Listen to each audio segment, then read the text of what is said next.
Alright, hello everyone. My name is Alberto Martinez, and I'm going to be playing a game today. It is called Amidar for the Atari 2600. Now, this game was released by the Parker brothers in, I believe, what does that say, 1974. And it was programmed by someone named Ed Temple. So, it essentially is kind of like a Pac-Man clone where there's a bunch of enemies going around, something like that, while you're kind of like traversing like a maze-like area. And it was based on an old arcade game, I believe released by the same company. And essentially the gameplay consists of you going around this maze and kind of doing something like this, where you make the area light up. There's all these little guys. The manual says they're called warriors, but I would have to argue otherwise. But anyway, these warriors are chasing you around, and you're a gorilla, and you just need to fill in the space, essentially. You can also do this thing where you press the fire button and they go black for a few seconds to protect yourself, but you can't just like rapid fire it. It's on kind of like a little timer. Essentially how the warrior's movement works is that they'll take any corner they see, so if someone's coming at you, you don't necessarily have to just like get out of the way. You can just wait for a second and see if they turn the corner and don't hunt you down, but generally they want to move from one side of the screen to the other. And this is essentially how gameplay shakes out. You just go around this maze, like I said, filling in the areas.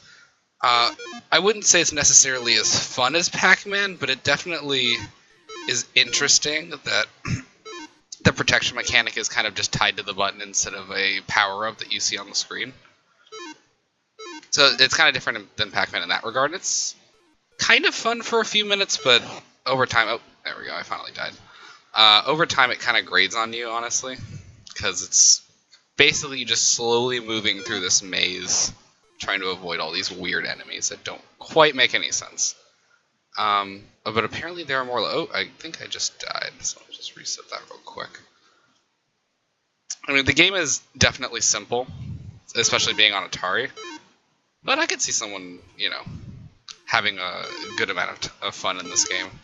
It's really not that difficult, and it's kind of easy to understand.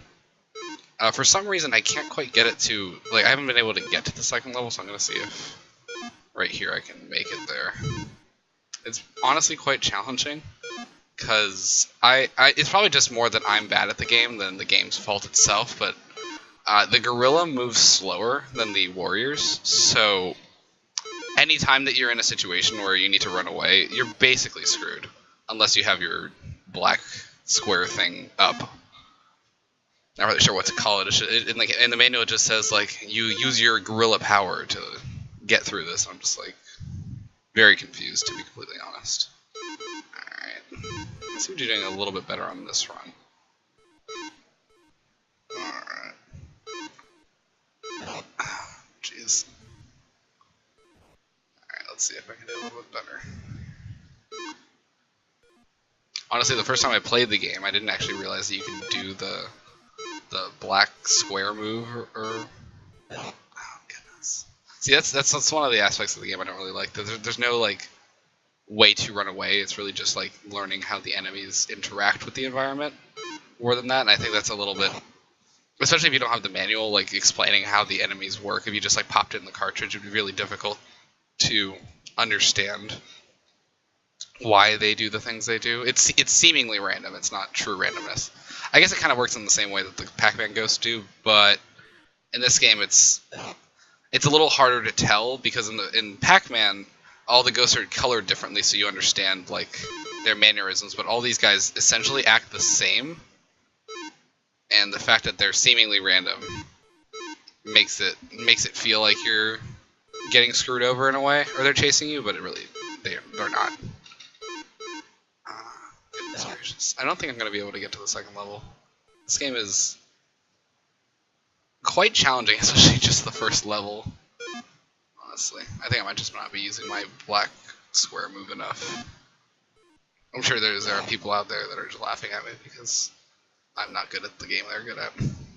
Nope, I think I died again.